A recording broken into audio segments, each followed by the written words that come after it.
السلام علیکم ورحمۃ اللہ وبرکاتہ۔ آپ دیکھ رہے ہیں اسلامک اپ ڈیٹ 113، جہاں ہم صحیح بخاری کی مستند اور معتبر احادیث کے ذریعے نبی کریم صلی اللہ علیہ وسلم کی سنت اور دین اسلام کی سچی باتیں آپ تک پہنچاتے ہیں۔ یہ حدیث صحیح بخاری میں صحیح سند کے ساتھ مذکور ہے۔ حضرت ابو ہریرہ سے روایت ہے کہ رسول کریم صلی اللہ علیہ وسلم نے فرمایا کہ بندہ اس وقت تک نماز ہی میں رہتا ہے جب تک وہ مسجد میں نماز کا انتظار کرتا ہے، تا وقت کہ وہ حدث نہ کرے۔ ایک اجمی آدمی نے پوچھا کہ اے ابو ہریرہ، حدث کیا چیز ہے؟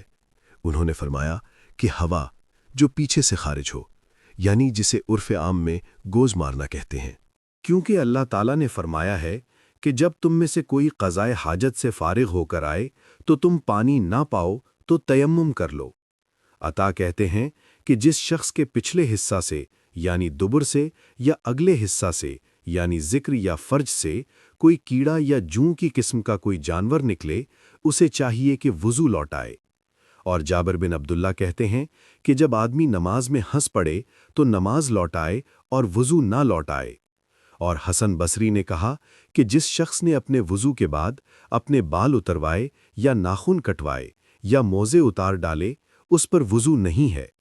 حضرت ابو ہریرہ کہتے ہیں کہ وضو حدث کے سوا کسی اور چیز سے فرض نہیں ہے۔ اور حضرت جابر سے نقل کیا گیا ہے کہ رسول اللہ صلی اللہ علیہ وسلم ذات الرقاء کی لڑائی میں تشریف فرما تھے۔ ایک شخص کے تیر مارا گیا اور اس کے جسم سے بہت خون بہا، مگر اس نے پھر بھی رکوع اور سجدہ کیا اور نماز پوری کر لی۔ اور حسن بصری نے کہا کہ مسلمان ہمیشہ اپنے زخموں کے باوجود نماز پڑھا کرتے تھے۔ اور طاؤس، محمد بن علی اور اہل حجاز کے نزدیک خون نکلنے سے وضو واجب نہیں ہوتا۔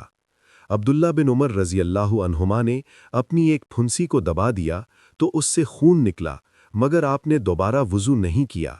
اور ابن ابی اوافا نے خون تھونکا، مگر وہ اپنی نماز پڑھتے رہے۔ اور ابن عمر اور حسن رضی اللہ عنہم پچھنے لگوانے والے کے بارے میں یہ کہتے ہیں کہ جس جگہ پچھنے لگے ہوں اس جگہ کو دھو لے، دوبارہ وضو کرنے کی ضرورت نہیں۔ یہ صحیح بخاری حدیث نمبر 176۔ حضرت ابو الولید رحمۃ اللہ بیان کرتے ہیں، آپ صلی اللہ علیہ وسلم نے فرمایا کہ نمازی نماز سے اس وقت تک نہ پھرے جب تک کہ ریح کی آواز نہ سن لے یا اس کی بو نہ پالے۔ یہ صحیح بخاری حدیث نمبر 177 ہے۔ حضرت محمد بن الحنفیہ رحمۃ اللہ روایت کرتے ہیں کہ حضرت علی رضی اللہ عنہ نے فرمایا، میں ایسا آدمی تھا جس کو سیلان مزی کی شکایت تھی، مگر رسول اللہ صلی اللہ علیہ وسلم سے دریافت کرتے ہوئے مجھے شرم آئی، تو میں نے ابن الاسود کو حکم دیا۔ انہوں نے آپ صلی اللہ علیہ وسلم سے پوچھا، آپ صلی اللہ علیہ وسلم نے فرمایا کہ اس میں وضو کرنا فرض ہے۔ اس روایت کو شعبہ نے بھی اعمش سے روایت کیا۔ یہ صحیح بخاری حدیث نمبر 178 ہے۔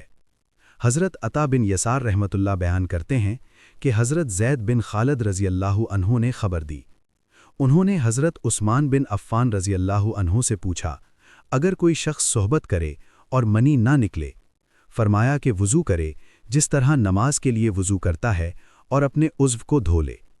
حضرت عثمان رضی اللہ عنہ کہتے ہیں کہ یہ میں نے رسول اللہ صلی اللہ علیہ وسلم سے سنا ہے۔ زید بن خالد کہتے ہیں کہ پھر میں نے اس کے بارے میں حضرت علی، زبیر، طلحہ اور ابی بن قاب رضی اللہ عنہم سے دریافت کیا، سب نے اس شخص کے بارے میں یہی حکم دیا۔ یہ صحیح بخاری حدیث نمبر 179 ہے۔ حضرت ابو سعید خدری سے روایت ہے، رسول اللہ صلی اللہ علیہ وسلم نے ایک انصاری کو بلایا۔ وہ آئے تو ان کے سر سے پانی ٹپک رہا تھا۔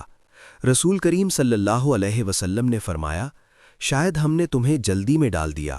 انہوں نے کہا، جی ہاں۔